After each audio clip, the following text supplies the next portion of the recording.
Hi, so today I'm going to be doing something different. I'm going to narrate a story that is written by me. It's called Nyra and the First Dusk. Before dusk existed, the world had no edges. Light did not soften, it persisted. It pressed against the skin and stayed there. The fields gleamed without mercy. Rivers flashed like unsheathed blades. Even grief had nowhere to retreat. There was no hour gentle enough for it. The sun did not set, it ruled. In a village cupped by a ring of stone hills, Nyra grew up in that unblinking brightness. She learned to sleep with cloth tied over her eyes, though the red glow still bled through. She learned to speak without looking upward. Everyone did. To meet the sky for too long was to feel inspected. They called the light holy. They called it life. They did not call it exhausting. Nyra noticed what others refused to. The animals were restless. The wheat bent as if trying to kneel. Even the elders who praised the eternal day carried shadows beneath their eyes that no one else could see. There was something wrong with the world that never closed its own lids. She began to watch the horizon. It seemed sometimes that the sun dipped almost imperceptibly, a hesitation more than a descent. The air would cool by a fraction. The color of the sky would thicken. Then abruptly, the sun would surge upward again, as if ashamed of its weakness. It was not arrogance she saw. It was fear. The idea arrived slowly, like a bruise surfacing. Perhaps the sun did not remain because it wished to rule. Perhaps it remained because it did not know how to leave. The thought unsettled her.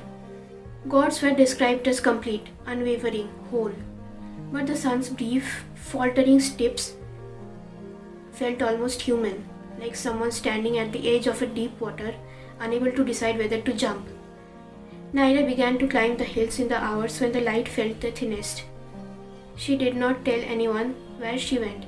The villagers would have tried to stop her, not out of cruelty, but out of reverence. One does not interfere with permanence. At the summit, the world opened wide beneath her. The fields stretched in rigid gold. The roofs of houses burned white. The river refused to darken.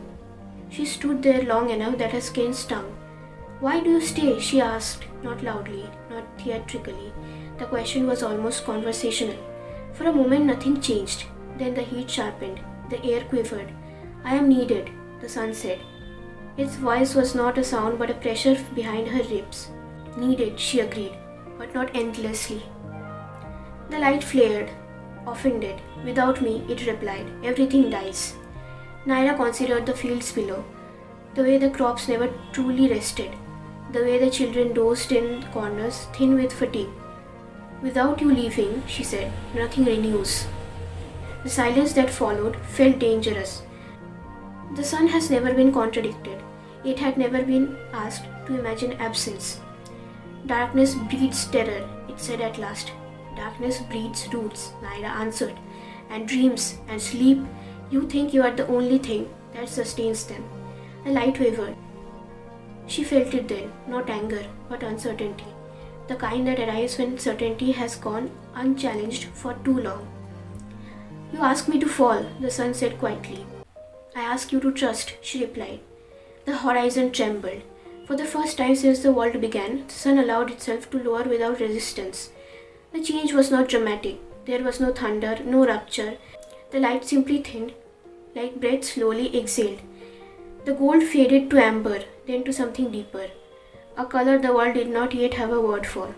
The villagers panicked. Some knelt, some screamed. The elders shouted prayers that cracked in their throats. Nyra remained where she was. The air cooled. A wind moved across the fields, gentle, astonished. The wheat lifted its head. The river lost its glare and became water again. Then the sky darkened fully. For a moment there was nothing.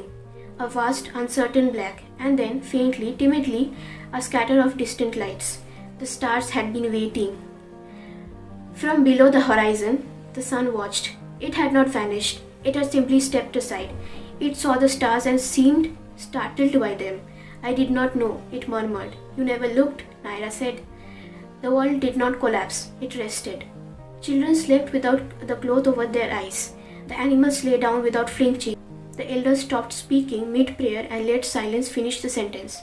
When the sun rose again, because it did rise, it did so differently, not as a tyrant, but as a part of a rhythm. Day followed night, light followed dark. Neither attempted to conquer the other. As for Nyra, no monument was built, no hymn recorded her name. The villagers would later say the sun had chosen mercy on its own. It is easier to believe in generous gods than in persuasive girls. But every evening, when the sky bruises at the edges and gold gives way to indigo, there is a moment of hesitation, a soft, deliberate descent. It is not weakness, it is remembrance.